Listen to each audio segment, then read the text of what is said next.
Tribunal Constitucional entra en sesión, vista de la causa ROL 3399, requerimiento de inaplicabilidad por inconstitucionalidad presentado por doña Cintia Tamara Arias Gatica respecto al artículo 449, número 1 del Código Penal. Tiene la palabra la relatora, señora Pilar Arellano. Gracias, señor presidente. El aludido precepto dispone que para determinar la pena de los delitos comprendidos en los párrafos 1 a 4 bis, con excepción de aquellos contemplados en los artículos 448, inciso primero, y 448, quinquies, y del artículo 456 bis A, no se considerará lo establecido en los artículos 65 a 69 y se aplicarán las reglas que a continuación se señalan. Primera, dentro del límite del grado o grados señalados por la ley como pena al delito, el tribunal determinará la cuantía de la pena en atención al número y entidad de las circunstancias atenuantes y agravantes concurrentes, así como a la mayor o menor extensión del mal causado, fundamentándolo en su sentencia. En cuanto a la gestión judicial pendiente para la cual se pide un pronunciamiento, consiste en el proceso por robo con intimidación sustanciado por el Tribunal de Juicio Oral en lo Penal de Concepción bajo el rol RIT 41-2017, RUC 161-003-0050-1. En el aludido proceso se formalizó y se acusó por el Ministerio Público, acusación que en síntesis indica que en agosto de 2016 la víctima trasladaba hacia el terminal de buses, momento en el cual los imputados Cintia Arias Gatica y René Alarcón Lincopán se abalanzaron sobre ella, abriendo su mochila, sustrayendo una billetera y un teléfono celular, para luego el imputado Alarcón Lincopán tomarla entre los hombros fuertemente con el objeto de inmovilizarla y que no pudiera defenderse, mientras la imputada Arias Gatica se apropiaba con ánimo de lucro y contra la voluntad de su dueña de las especies ya indicadas, y la amenazaba diciéndole que le pasaría el teléfono o le sacara la cresta, momento en que es auxiliada por terceros que transitaban por el lugar huyendo los imputados. En cuanto a la fundamentación del requerimiento, sostiene la requerente en lo medular que la disposición cuestionada dispone una diferencia de trato arbitraria e infringe el principio de proporcionalidad, vulnerando los artículos 19, números 2 y 3, inciso sexto, constitucionales, y los artículos 2.1 y 26 del Pacto Internacional de Derechos Civiles y Políticos y 1.1 y 24 de la Convención Americana de Derechos Humanos. En lo referido al desconocimiento del principio de no discriminación y a la igualdad ante la ley, explica la actora que el mismo se produce desde el momento en que la norma introduce una diferencia de trato con otros supuestos delitos que afectan el mismo bien jurídico. Expone, a modo de ejemplo, que quien comete el delito de usurpación violenta del artículo 457 del Código Penal o el delito de incendio con resultado de muerte o de mutilaciones o lesiones graves gravísimas, previsto en el artículo 474 del mismo Código y que tiene asignado una pena de presidio mayor en su grado máximo a presidio perpetuo, se le aplicará en la determinación de la pena conforme al sistema previsto en los artículos 65 a 69 del Código Penal, con la consabida posibilidad, en el caso de concurrir dos o más atenuantes o una atenuante muy calificada, de rebaja de la pena en 1 o 2 grados al mínimo. No ocurre esto en el caso del delito de robo con intimidación, por la aplicación de la disposición reprochada. La misma comparación puede hacerse con otros delitos que afectan la propiedad, como los estragos, daños, estafas y apropiaciones indebidas. Y lo trascendente indica en materia constitucional es que no existiría una base objetiva ni se encuentra justificación racional para el descrito estatuto diferenciador. No es la gravedad de los delitos, la modalidad de comisión o el ataque a una pluralidad de bienes jurídicos. De ello se concluye que el legislador ha establecido una diferencia de trato entre situaciones iguales, como lo son todas aquellas sobre afectación del bien jurídico propiedad, correspondiendo el más gravoso régimen de determinación de pena a la comisión de delitos que tienen una igual o menor gravedad que otros atentados a ese bien jurídico protegido. Este carácter diferenciador habría sido puesto de relieve por algunos ministros de esta magistratura en sentencias previas, así como por la doctrina autorizada durante la tramitación del proyecto de ley que estableció el contenido del precepto que se reprocha. En lo referido a la infracción del principio de proporcionalidad, se desconocería el subprincipio de necesidad en tanto se estima en el ordenamiento penal que tratándose de otros delitos de mayor gravedad, como quien con ocasión de la violación comete homicidio, que las disposiciones contenidas en los artículos 65 a 69 resultan eficaces para cautelar las finalidades preventivas generales y especiales, incluso retributivas, que las penas contemplan para tales delitos. A la vez, también se infringiría el subprincipio de proporcionalidad en sentido estricto, pues si desde el punto de vista del bien jurídico atacado un delito se considera más grave que otro y sin embargo se sancionan con la misma pena o el que se considera más grave se castiga con una menor, se estaría vulnerando el principio de proporcionalidad, y ello fue constatado por la Corte Suprema también durante la tramitación del citado proyecto de ley. A su vez, la norma resulta desproporcionada, pues afecta el necesario margen judicial de arbitrio para la determinación de la pena, al proscribir los efectos naturales de la concurrencia de atenuantes. En efecto, como es sabido, por aplicación de la disposición cuestionada, en el caso concreto el juez no podrá rebajar la pena de la requerente en 1 o 2 grados, ni consecuencialmente ella podrá optar a ningún tipo de pena sustitutiva. Más aún, si se tiene en consideración que la proporcionalidad es un cálculo de ponderación en el proceso de aplicación de la pena, donde el juez puede actuar con justicia según las características del caso concreto, lo que colisiona con un criterio de rigidez legal que no permite hacerlo. Por presentación de Foja 53, el Ministerio Público presenta sus descargos frente al requerimiento, solicitando su rechazo en base a las siguientes argumentaciones. En primer término, el ente persecutor se refiere a la justificación de la norma cuestionada, que se encontraría en el mensaje presidencial del proyecto que estableció el texto de la norma impugnada. En síntesis, estimó que, tratándose de delitos de mayor ocurrencia, como el robo con intimidación, era necesario otorgar a la población una meridiana certeza de que la pena legal tiene un reflejo en la pena concreta que recibirá el condenado, y que ésta no se verá ahora alterada por la aplicación de atenuantes, como ha ocurrido dramáticamente en otros casos, cuestión que por lo demás impide cumplir con la finalidad de prevención general eficiente de la pena. A su vez, recuerda el Ministerio Público que también, por el comentado proyecto, se aumentó la pena del delito de robo con intimidación en los casos referidos al artículo 443 del Código Penal. Se introdujo una circunstancia agravatoria en el artículo 449 bis del mismo y se hizo posible el juicio abreviado en los casos allí mencionados. En segundo término, refiriéndose al descarte de las infracciones constitucionales denunciadas, el ente persecutor argumenta lo siguiente. En lo referido a la infracción del principio y derecho a la igualdad ante la ley, señala que las comparaciones que se trazan con los delitos de los citados artículos 457 y 474 no alcanzan para establecer la existencia de una diferenciación arbitraria de trato, desde el momento en que el primero de ellos se sanciona con penas de multas y el segundo con pena de presidio que va del grado máximo del presidio mayor al presidio perpetuo. Lo anterior,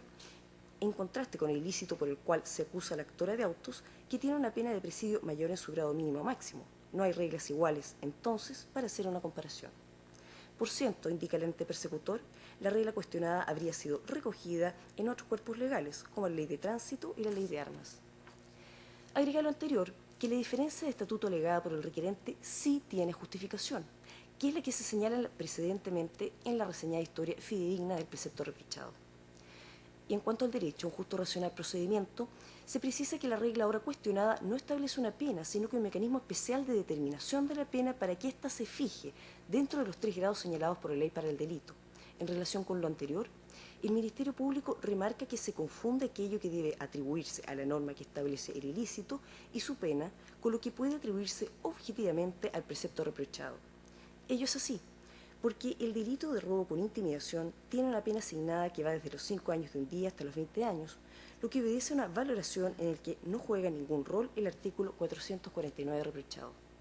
Y abunda en que la forma especial de determinación de la pena criticada es necesaria e idónea, pues su finalidad se encuadra dentro de un objetivo preventivo general expuesto en el mensaje presidencial.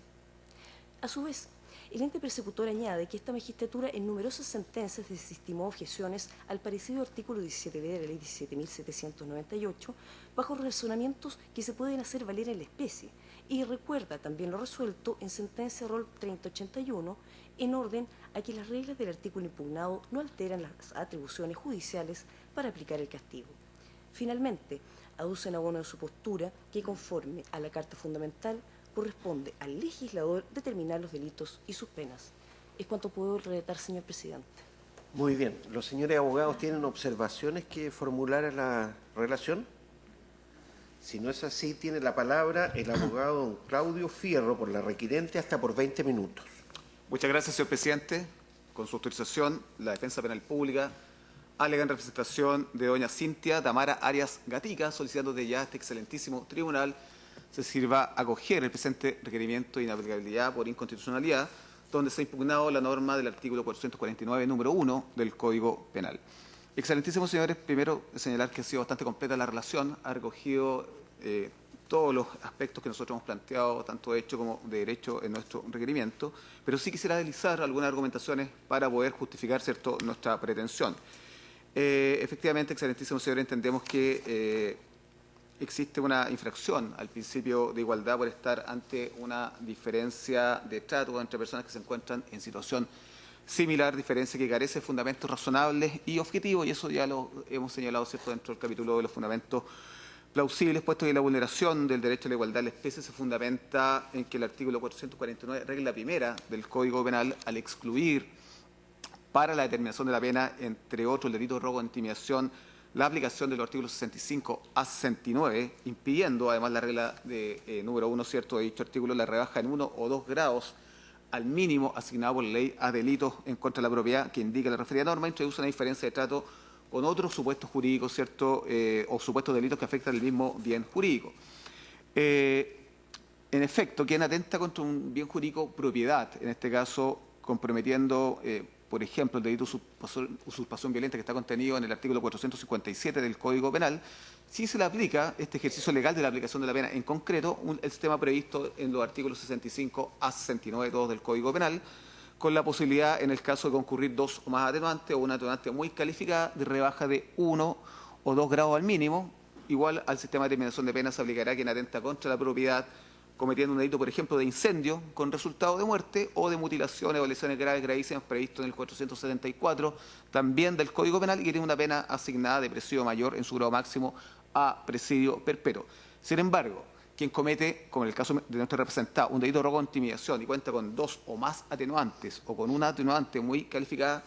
y a pesar de ese delito conlleva una menor pena, ¿cierto?, que las descritas y que ejemplificamos anteriormente,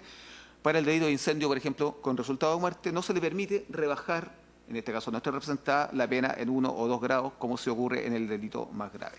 Por lo tanto, excelentísimos señores, excelentísimas señoras, no se vislumbra cuál es el criterio diferenciador entre ambos grupos de casos, y en efecto no es la gravedad de los delitos a los cuales se le aplica el 449 de la regla número 1, pues se comprenden atentados a la propiedad que parten con una pena de 61 días, por ejemplo, el hurto, hasta otros delitos que tienen aparejada la pena de presidio perpetuo calificado como un robo con homicidio o robo con violación.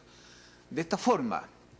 aplicando los criterios que informa el juicio sobre igualdad, es posible afirmar, en primer lugar, que la diferenciación efectuada por el legislador no posee una base objetiva ni tampoco una justificación que sea razonable.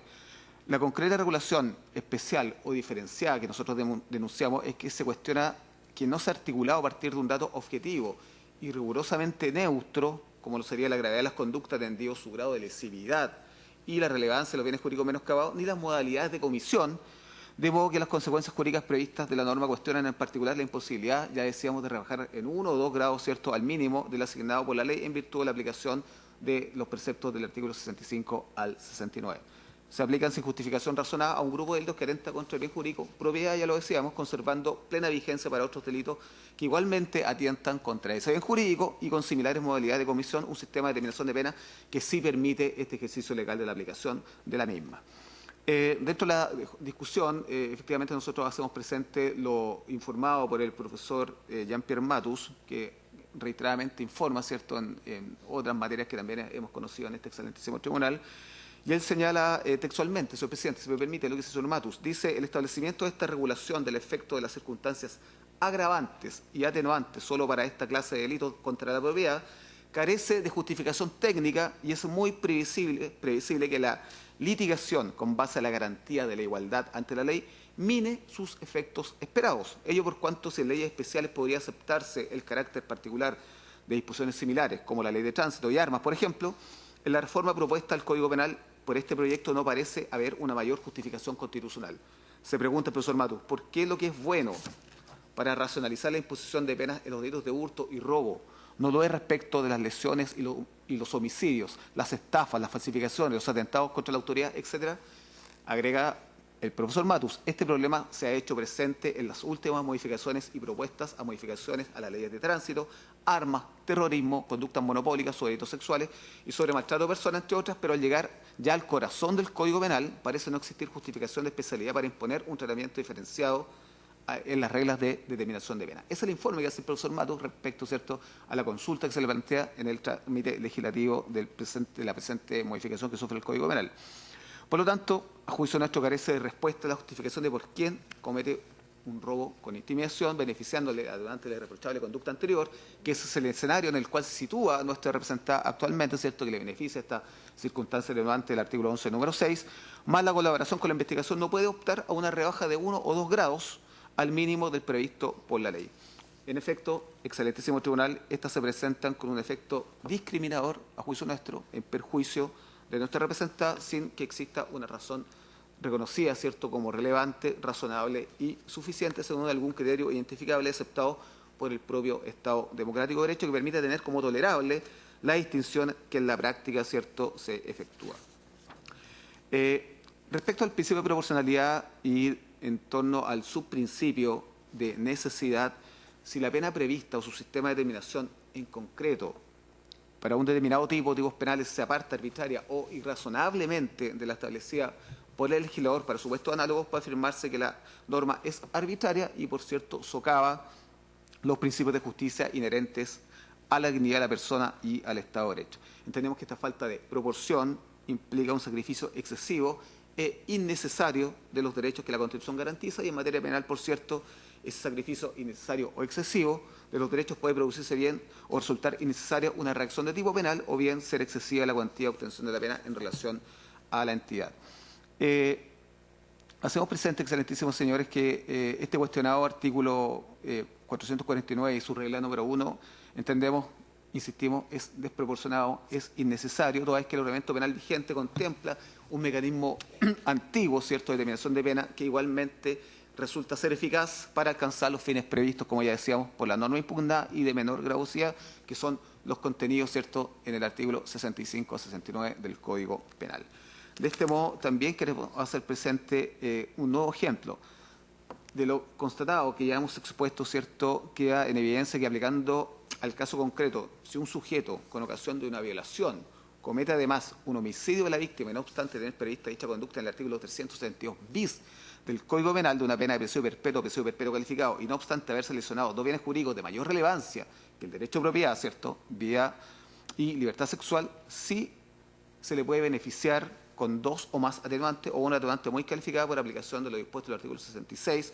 a 69, ¿cierto?, donde existe una rebaja, ya decíamos, de 2 grados. En cambio, a nuestra representada, ¿cierto?, donde está rigiendo una pena de 5 años y un día de presidio mayor en su grado mínimo, donde le asiste la circunstancia relevante del artículo 11, número 6, no puede, ¿cierto?, beneficiarse de esta situación, que nos parece bastante más morigerada que la descrita en este ejemplo. Por lo tanto, en relación ahora al infracción al subprincipio de proporcionalidad, ya en sentido estricto, efectivamente entendemos, excelentísimos señores, que el derecho penal solo puede intervenir cuando se trata de proteger bienes jurídicos, es decir, valores, bienes o intereses que sean constitucionalmente legítimos en un Estado democrático de derecho frente a conductas que lesionan o suponen un peligro para esos bienes jurídicos. Nos parece relevante lo que señaló en su breve informe la excelentísima Corte Suprema, donde dice que, en primer lugar, se contraría el principio básico de igualdad ante la ley, ya que el autor de un delito mucho más grave, como por ejemplo un homicidio, podría obtener una rebaja de la pena legalmente establecida, merced al juego de las circunstancias modificatorias de responsabilidad penal. En cambio, el autor de un simple hurto, por ejemplo el 446, número 2 del Código Penal, presidio menor en su grado medio y multa, no podrá recibir un castigo menor a ese grado de presidio, aunque tenga a su favor más de una minorante y no le perjudique agravante alguna. Informe del 5 de marzo del año 2015. Existe un segundo informe que también nos parece bastante ilustrador, al cual concurren los ministros Juica, Miller, Brito, Cerda y Miranda, donde reiteran estas consideraciones, afirmando que esta norma propuesta, ¿cierto?, continúa estando dentro de un escenario absolutamente desproporcionado e ineficaz. ¿Qué dice en tu ministro, señor presidente? Muy breve. Dice, en primer lugar, resulta desproporcionada por cuanto establece un sistema de excepción respecto a esta clase de delitos, lo que involucrará que en los hechos estos sean más gravemente sancionados que incluso algunos delitos contra la vida, la probidad funcionaria, la integridad física o la libertad sexual, y de este modo el culpable de un hurto, un celular, por ejemplo, que exceda las 4 UTM, pero que no pase las 40 UTM, 446 número 2, ¿cierto?, será en todo caso, e independientemente de sus atenuantes, condenado a una pena de a lo menos 541 días de privación de libertad, mientras que la pena del empleado público que acepte un beneficio económico de 3.000 UTM por omitir un acto debido propio a su cargo, 248, cuenta con 2 atenuantes y podrá fácilmente ser inferior a 60 días. Es decir, existe un cúmulo, ¿cierto?, de ejemplos que dan cuenta de esta desproporcionalidad, de esta ineficacia en torno a esta denuncia que nosotros proponemos el día de hoy.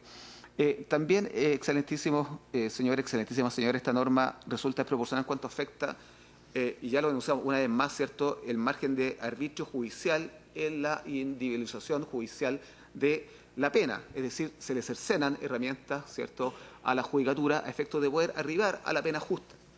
En este marco penal debe dejar, entendemos, un suficiente margen al tribunal para adecuar la gravedad de la pena al caso concreto, sin obligarle a imponer penas desproporcionadas en relación a las circunstancias del caso y con las circunstancias personales del imputado. Del margen que tenga el juez en la fase de individualización judicial de la pena dependerá que resulte una pena respetuosa siempre al principio de proporcionalidad. Por lo tanto, la norma que se cuestiona no guarda por su severidad en sí y por el efecto que la misma comporta para el ejercicio de la libertad personal una razonable relación con el desvalor que entrañan las conductas sancionadas ni el principio de proporcionalidad, que es una previsión que carece de una flexibilidad suficiente. Por otro lado, excelentísimos señores, también existe dentro de este informe también del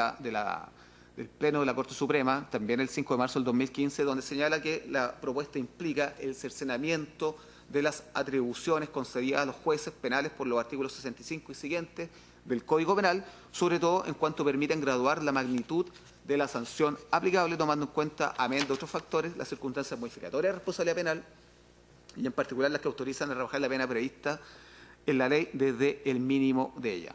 Continúa la Corte, dice, por tanto, la exclusión de la aplicación de los artículos 65 a 69 del Código Penal de los delitos ya sancionados, todos contra la propiedad, introduce un impedimento serio al ejercicio de la función autónoma del juez penal y que pone entredicho la cúspide de su actividad resolutoria, cual es la individualización judicial de la sanción. Por lo tanto, excelentísimos señores, nos parece que en esta discusión ciertamente no estamos solos. Afortunadamente nos acompaña la excelentísima Corte Suprema para poder entender, ¿cierto?, esta arbitrariedad, esta desproporcionalidad en torno a esta modificación que sufre el Código Penal. Por otro lado, en torno al principio de proporcionalidad, quiero citar el pronunciamiento 787 del 2007, donde en uno de sus considerandos establece este excelentísimo tribunal. Muy breve, dice que el criterio de lo tolerable socialmente respecto a una medida político-criminal como factor de habilitación para otorgar legalmente margen legítimo a las así denominadas desigualdades de trato debe considerarse restrictivamente en el caso suplite por 2 razones. Primero, porque las políticas criminales modernas tienden a valerse de la proporcionalidad en el sentido de combinar penas y medidas,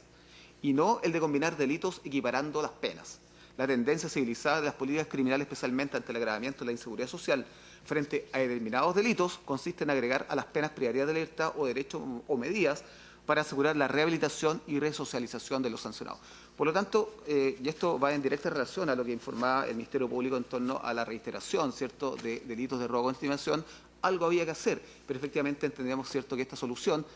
directamente va contra, por ejemplo, ¿cierto?, el artículo 5º, número 6 de la Convención Americana de Derechos Humanos en torno a la resocialización y a la readaptación de las personas privadas de libertad, y nos parece que esta norma claramente va contra el objeto y fin de dicho artículo de este Tratado Internacional de Derechos Humanos. Por lo tanto, excelentísimos señores, esta limitación entendemos que al arbitrio judicial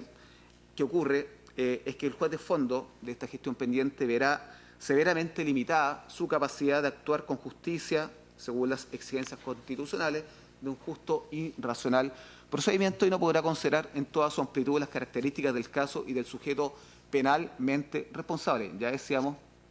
con una irreprochable conducta anterior, y en efecto, si mi representada no ha sido condenada anteriormente por crimen, simple delito, y tampoco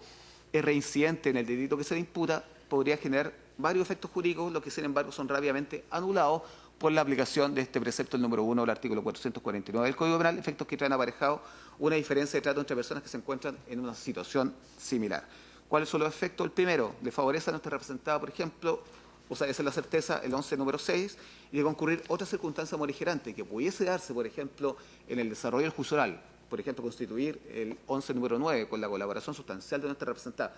declarando, renunciando a su derecho a guardar silencio durante el desarrollo del juicio oral, y se le concede esa circunstancia atenuante, tendría 2, ¿cierto?, y ninguna agravante, resultaría aplicable la regla del inciso 4 del artículo 67 del Código Penal, esto es, que el tribunal de fondo estaría facultado para imponer la pena inferior en 1 o 2 grados. Sin embargo, frente a esta regla, ¿cierto?, que se impugna, no es posible para el tribunal realizar ese ejercicio legal. Un segundo escenario: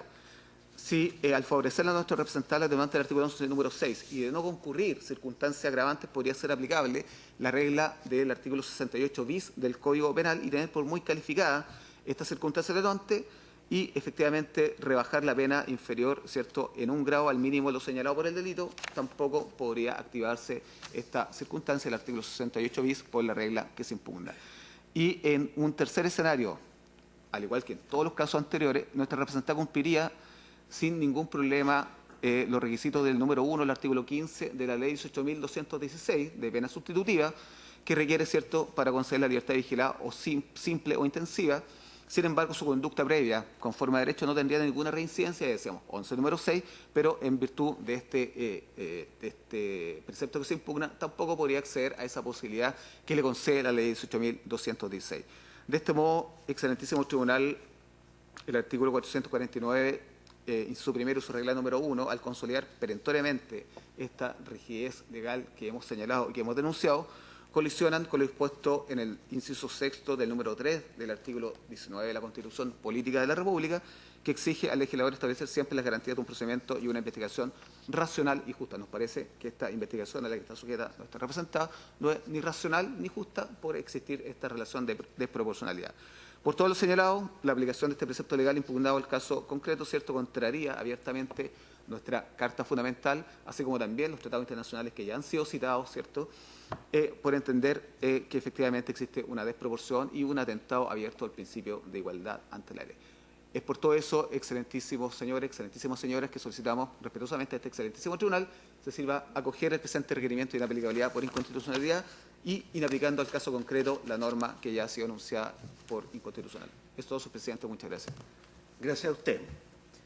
Por el Ministerio Público alega el abogado don Hernán Ferrera, hasta por 15 minutos. Gracias, señor presidente. Alego con su autorización por la parte del Ministerio Público a fin de instar por el rechazo del requerimiento de inaplicabilidad, que en este caso está dirigido contra el artículo 449 del Código Penal, de la reciente introducción a dicho cuerpo normativo en virtud de una reforma legal por la ley 20.931, como todos sabemos, que entró en vigencia el año pasado a mediados de año. El caso concreto, excelentísimo tribunal, es un caso de un robo con intimidación. Es un robo con intimidación que ocurre en el mes de agosto del año pasado en Concepción. Las características más o menos del hecho son conocidas. Son dos personas que abordan a una mujer que es la víctima, ¿no es cierto?, una pasarela, la reducen, ¿no es cierto?, y la mujer en este caso, que es quien requiere de inaplicabilidad, es quien cumple en esta dinámica la función de extraer las cosas y proferir amenazas a la víctima a fin de que no resista mayormente la apropiación de que está siendo objeto. Y la pena para ese delito, que es el robo con intimidación, es una pena que está compuesta de 3 grados, va del presidio mayor, grado mínimo a grado máximo, 5 años y un día a 20 años. El requerimiento está fundamentalmente estructurado bajo algunos parámetros ya de sobra conocidos. Nosotros por lo mismo hemos hecho ver también los otros debates que hay, porque este tipo de disposiciones a estas alturas ya no son una cosa tan extraña. Los parámetros bajo los cuales está construido este requerimiento tienen que ver con la supuesta infracción de 2 principios constitucionales. Se habla de la igualdad ante la ley y el principio de proporcionalidad. Respecto a la igualdad ante la ley, en el requerimiento se sostiene que aquí habría una distinción que no es razonable entre este grupo de delitos,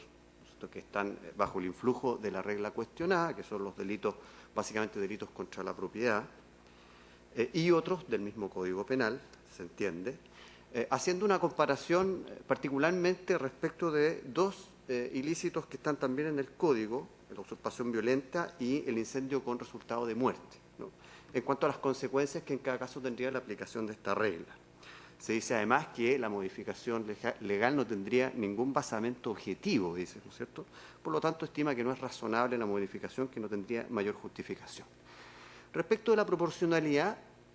en el requerimiento, y esto es importante hacerlo ver, se sostiene o se dice derechamente que el fin perseguido por la regla es constitucionalmente lícito. eso se dice en el requerimiento, que además es eficaz,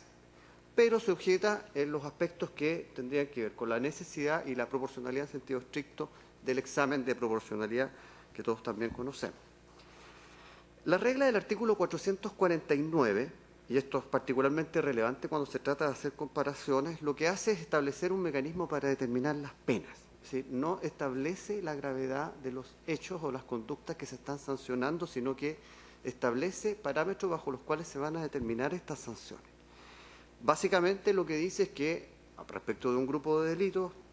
contra la propiedad, como ya hemos dicho, no se hace aplicación del artículo 65-69 y en el numeral primero de la misma regla se dice que la pena debe fijarse dentro de los parámetros señalados por la ley, estableciendo en el concurso de atenuantes agravantes si los hubiere y la mayor o menor extensión del mal causado, la pena que correspondería, dentro de los marcos penales señalados por la ley. El fundamento de esta modificación legal, lo hemos hecho ver, no parece una cuestión que surja mágicamente, digamos, en un debate parlamentario. Hay un mensaje donde hay afirmaciones y apoyo en determinados elementos estadísticos y análisis que tienen que ver con la preocupación por este tipo de delitos. Y allí fundamentalmente se dicen dos cosas.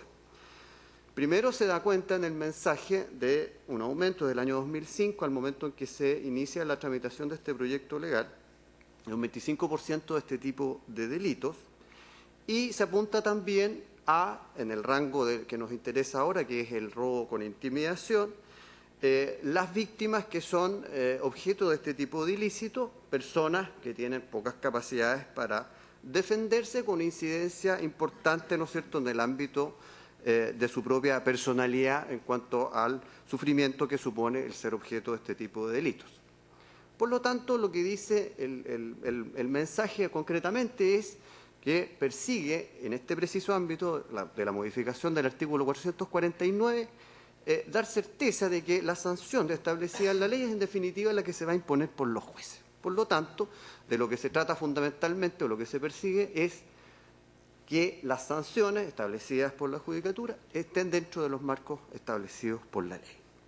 Esa finalidad, naturalmente, en nuestro concepto, es una finalidad que cabe perfectamente bajo los preceptos constitucionales que están aludidos. No parece existir allí ninguna contravención a la norma superior. Sobre la igualdad, en todo caso,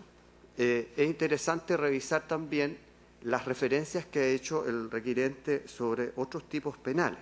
porque pareciera que esta norma estuviera determinando la sanción corresponde a los precisos ilícitos.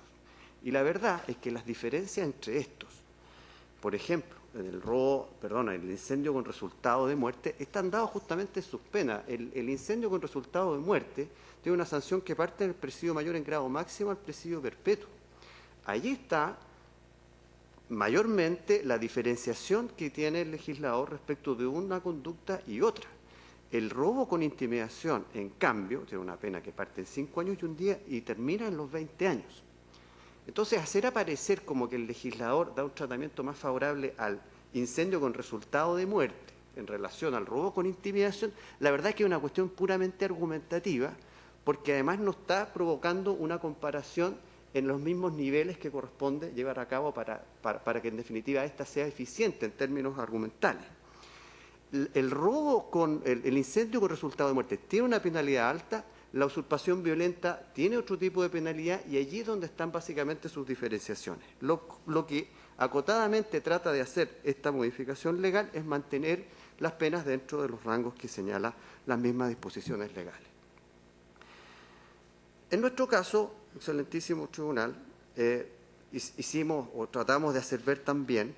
que la modificación legal no solamente atañe a este preciso disposición normativa, el artículo 449. La ley 20.931 introdujo otras modificaciones.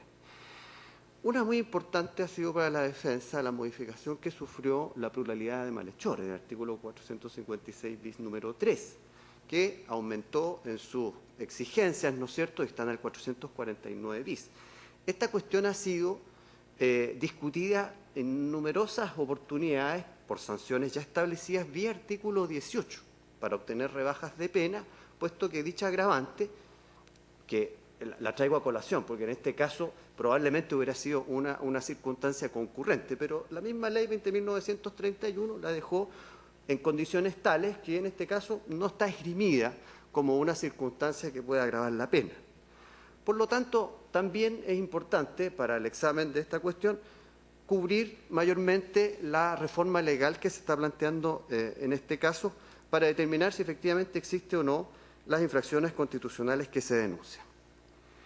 Respecto del principio de igualdad, en todo caso nos parece, debía necesariamente haberse hecho referencia a los otros exámenes que ha hecho este tribunal en tantas ocasiones respecto de preceptos legales igualmente incidentes en la forma de determinar las sanciones. Me refiero naturalmente al artículo 196 bis, al artículo 17b, que tantas veces ha sido revisado y mayormente desestimado los cuestionamientos que se mueven fundamentalmente bajo exactamente los mismos parámetros que aquí estamos discutiendo. Por lo tanto, nos parece, en un examen constitucional para enfrentar estas reglas al principio de igualdad,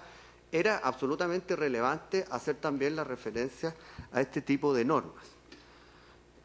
Pareciera de algún modo que en el requerimiento se pretende hacer ver o hacer una diferenciación, puesto que esta norma estaría inserta en el Código Penal, ¿no? De hecho, cuando se hace referencia a la exposición del profesor Matus, básicamente lo que él parece decir es que, a diferencia de las reglas especiales, ¿no es cierto?, la ley de tránsito y otras, aquí estamos dentro del Código Penal. Respecto de esto, la verdad que en los exámenes que han tenido lugar en este caso, ese nunca ha sido una dificultad. De hecho, la Defensoría Penal Pública, que ha promovido gran número de cuestionamientos vía artículo 17b, las comparaciones que hace, por ejemplo, con la Ley de Control de Armas, son con un catálogo de ilícitos que están todos en el Código Penal. Por lo tanto, entendemos que se puede hacer legítimamente esa comparación y no hay ningún elemento que permita en este caso diferenciarlo. En todo caso, el profesor Matus, como aparece en las intervenciones que hizo durante la tramitación legislativa, era efectivamente promotor de una idea de modificación del sistema del artículo 65-69 en el libro primero del Código Penal, es decir, para todos los delitos, ¿no? Pero siguió participando y participó desde luego en la discusión legislativa sin hacer mayores objeciones, como da cuenta tanto en el primero como el segundo informe de la Comisión de Constitución del Senado, donde el mencionado profesor tuvo intervenciones que están destacadas en la historia de la ley. Por lo tanto, nos parece que legítimamente uno puede traer a colación para este examen lo que se ha dicho respecto al artículo 196 bis de la Ley de Tránsito y 17b de la Ley de Control de Armas. Sobre esto aparecen diversos parámetros jurisprudenciales a esta altura de esta magistratura que tienen que ver con la forma en que han sido rechazados, desde luego, estos cuestionamientos. En primer término, que los sistemas de determinaciones de pena no son sistemas perfectos, evidentemente, pero que en este caso, dentro de los parámetros que están explícitamente mencionados en la Constitución, la modificación legal esta no las afectaría. Me refiero particularmente al fallo 3270 sobre el 196 bis. Que están, en definitiva, las penas y los sistemas de determinación dominados por valoraciones ético-sociales, ¿no es cierto?, expresadas a través de los mecanismos institucionales, en este caso el Poder Legislativo o el Parlamento, digamos, quien tiene la labor primordial en este sentido. O respecto del artículo 17b, hacer ver que de lo que fundamentalmente se trata es de apreciar la existencia de un tipo de cambio que ha trascendido un marco tan acotado de ilícitos. Hoy en día, esto puede dar cuenta de una modificación más grande, así se ha dicho en algunas prevenciones, Código Penal, Ley de Tránsito, ¿no es cierto?, Ley de Control de Armas y otras que mantienen más o menos el mismo sentido de modificación legal, que se trata de una modificación, además, de efectos acotados, puesto que funciona tanto para la disminución, probablemente con mayor intensidad, como para el aumento de las penas o superar los tramos penales establecidos. Recordando aquí adicionalmente lo que ha ocurrido con la regla de pluralidad de malhechores, particularmente en el caso que aquí nos interesa. Por lo tanto, de acuerdo a este conjunto de criterios jurisprudenciales que están en la sentencia de este excelentísimo tribunal, que son de sobra conocidos, que evidentemente me ahorro, digamos, poder hacer mención de ellas, nos parece que, por lo menos en lo que concierne al principio de igualdad, debiera ser rechazado este requerimiento. En cuanto a la proporcionalidad, el primer punto que atiende el requerimiento tiene que ver con la disminución de las facultades de los jueces, la incidencia de la norma dentro del ámbito de facultades de los jueces para determinar las penas. Sobre esto, en el examen preventivo hubo una controversia. A la resolución de esa controversia nosotros sencillamente queremos darle el sentido que allí tiene. No pretendemos con esto que esta sea la solución a este debate, pero lo cierto es que ante la discusión acerca de si se incidía o no en las facultades de los tribunales con esta modificación, la mayoría sostuvo que no. Otro grupo estuvo por estimar que sí, pero se estimó igualmente constitucional y solo hubo un voto por estimarla que era efectivamente una norma orgánica constitucional y contraria a la Constitución. Eso en el examen preventivo de esta regla, de acuerdo a lo que se resolvió en el rol 3081, justamente examinando preventivamente la ley 20.931. Por lo tanto, lo que decimos sencillamente es eso. Concretamente, además, respecto de las facultades de los jueces, cabe recordar que estamos frente a un delito con una pena que va de 5 años y un día a 20 años. Y se ha hecho ver también, en algunas prevenciones, que este tipo de disposiciones, además de ser acotado en cuanto a sus efectos, establece mayores márgenes de libertad para determinar la pena al interior de la pena establecida por la ley, desde que la regla del artículo 65 a 69 establece una serie de mecanismos de compensación racional, ¿no es cierto?, de estas atenuantes o agravantes, que en este caso no existen. Por lo tanto, hay mayor libertad para el juez incluso para moverse, por supuesto, dentro del rango que establece la ley. En definitiva, excelentísimo tribunal, respecto de la proporcionalidad, lo que nos dice derechamente el requerente es que no debe haberse hecho cambio alguno. Se dice, hay mecanismos para solucionar esta finalidad, que son haber dejado las cosas como están, lo que es contradictorio con estimar que hay una finalidad ilícita, ¿no es cierto?, en el impulso del legislativo para llevar a cabo esta modificación legal. Lo que ha hecho sencillamente el legislador en esta regla es acotar el rango de determinación de las penas, incidiendo acotadamente, como digo, en el marco de esta determinación, sin que esto suponga, como se denuncia en este caso, una infracción o una modificación que supere los márgenes de tolerancia establecidos por la Constitución. De suerte que también respecto del examen de proporcionalidad, en nuestro concepto no se descubre en este caso la infracción que se denuncia, motivo por el cual también estimamos deberá rechazarse en ese plano, con lo que deberá rechazarse en su totalidad el requerimiento. Eso es todo, señor presidente. Muchas gracias. Muy bien, muchas gracias. Señoras ministras, señores ministros, ¿tienen observaciones que formular? La ministra, señora Peña. Con su venia, presidente, muchas gracias. Quisiera consultarle a ambos abogados el siguiente punto. Estoy viendo aquí el acta de audiencia del juicio oral del Tribunal de Juicio Oral en lo Penal de Concepción, que rola la foja 89 de estos autos constitucionales. Se estaba discutiendo la posibilidad de medidas cautelares respecto de la requirente. Y en esa oportunidad, la Fiscalía manifestó que de aceptarse de parte del Tribunal Constitucional lo solicitado por la defensa y habiéndose rebajado en un grado la pena asignada al delito, eventualmente doña Cintia incluso hoy podría estar condenada, cumpliendo con una libertad vigilada o con una pena sustitutiva. Desde el punto de vista del efecto eventualmente inconstitucional que la aplicación de este precepto legal reprochado produciría en el caso concreto, ¿cuál es su opinión respecto a la situación precisa de la requirente? Le pregunto particularmente, en primer lugar, a la defensa. Había consideración a que tiene un atenuante y aquí esta consideración expresada por la Fiscalía significó incluso fijarle una cautelar más benigna. Bueno, primero señalar que efectivamente nuestra representada está actualmente con medidas cautelares del artículo 155, esta libertad, ya esperando se resuelva el trámite ante este excelentísimo tribunal. Y efectivamente la petición inicial que hace el Ministerio Público de la acusación es de 5 años y un día. Entonces, ante esa eventualidad bastante optimista del Ministerio Público que nos puede ir bien en este excelentísimo tribunal, ¿cierto?, no tuvo mayor oposición para fijar un sistema más morigerado, ¿cierto?, dentro de las posibilidades que tenía, que era solicitar efectivamente una prisión preventiva.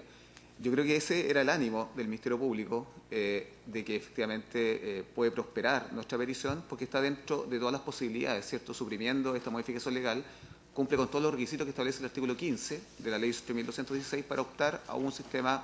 de cumplimiento alternativo, una pena sustitutiva, por ejemplo, una libertad asistida intensa o especial. Entonces,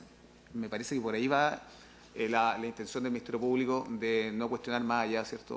una medida cautelar menos intensa. Sí, solo una precisión, se lo pregunto porque en el mensaje presidencial que dio origen, en definitiva, a la ley 20.931, uno de los objetivos que se perseguían era justamente la aplicación efectiva de la pena. Sí. Entonces,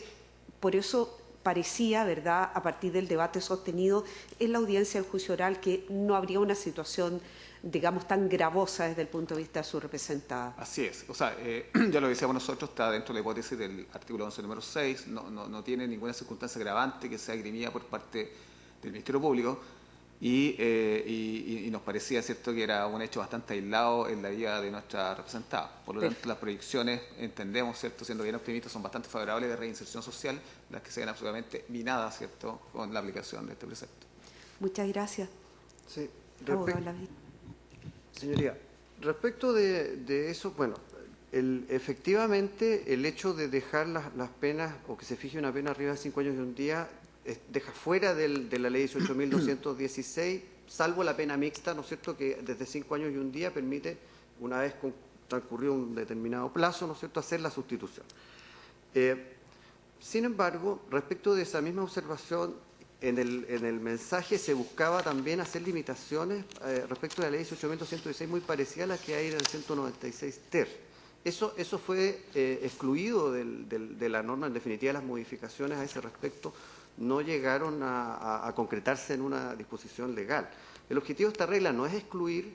las penas sustitutivas. Eso fue dejado atrás en la discusión parlamentaria. El objetivo es sencillamente establecer las penas dentro del rango que establece la ley. Y concretamente, además, por la misma ley, lo hicimos ver durante el alegato, en razón de la misma ley, probablemente no hay, además, en este caso, una circunstancia agravante, cuyo caso, aún sin este precepto legal, hubiese exigido compensar atenuantes y dejar esto nuevamente dentro del rango que establece la disposición legal. Eso. Pozo. Una pregunta al señor Fierro precisa. ¿Cómo solucionamos el problema que se produce cuando no estamos como tribunal entrando a dilucidar un tema de política criminal en base a lo que establece el artículo 63, número 3 de la Constitución? Con los siguientes elementos, es decir, pareciera que los bienes comunes, es decir, los bienes jurídicos protegidos en el caso específico concreto son dos, es decir, el tema, no solo el tema de propiedad, sino que también la violencia, intimidación, es decir, la posibilidad de atentado contra las personas. Y eso específico también en el sentido de que la proporcionalidad, que sobre lo cual quiero que se explicite, porque el requerimiento no lo plantea, ¿habría idoneidad o eficacia cuando se están afectando dos bienes jurídicos? Sí, o sea, claramente un delito pluriofensivo que tiene dos bienes jurídicos, ¿cierto?, en juego. Pero yo entiendo la pregunta del sentido político criminal. O sea, nosotros queremos trasladar esta discusión desde la proporcionalidad, o sea, pero o lamento no se haya podido desarrollar mejor. Pero efectivamente nosotros queremos trasladar esto a un tema, si usted me permite, quizás más humano. Es decir, efectivamente, y me parece que va en directa o está muy relacionado con lo que pregunta su señoría. Efectivamente, una persona que está dentro de un contexto inicial de una carrera delictiva, por llamarlo de esa forma, ¿cierto?, que de acuerdo a la información que tenemos es bastante poco probable que pueda verse involucrada de nuevo con toda la situación violenta que pasó dentro de la detención y todo lo que significa, excepto la primera parte de la investigación. Pero claramente yo creo que acá hay que tender a circunstancias que no están, o como lo planteó acá el Ministerio Público, ¿cierto?, que efectivamente se persigue excluir pena sustitutiva y eso mina absolutamente la posible reinserción social de nuestra representada, a pesar de haberse visto involucrada en un delito de pluriofensivo. No sé si lo puedo responder, pero efectivamente yo creo que el tema político criminal acá es esencial, donde nosotros tenemos que humanizar la discusión y ese es nuestro rol también. Pero ciertamente acá entendemos que existe una posibilidad de reinserción cierta que no se va a producir, ¿cierto?, con la aplicación de este precepto que nosotros estamos impugnando. ¿El Ministerio Público? Respecto de eso, señoría, bueno, si en general se entendiera que efectivamente en el orden de bienes jurídicos la propiedad se encuentra más abajo de otros, como los que usted aludía, yo simplemente quisiera recordar que justamente el grado de incidencia de la modificación legal a este respecto tiene que ver sencillamente con buscar mantener la pena dentro del rango que establece la ley. Y nos parece que en eso es una modificación acotada y proporcional también al bien jurídico propiedad. Ahora, mayormente en este caso, que se trata de un delito que además incluye un atentado contra la persona, nos parece mayormente justificado en términos de proporcionalidad estricta, desde luego, la disposición legal. Eso. Bien, no habiendo más preguntas, concluida la audiencia. El tribunal entra en receso 10 minutos.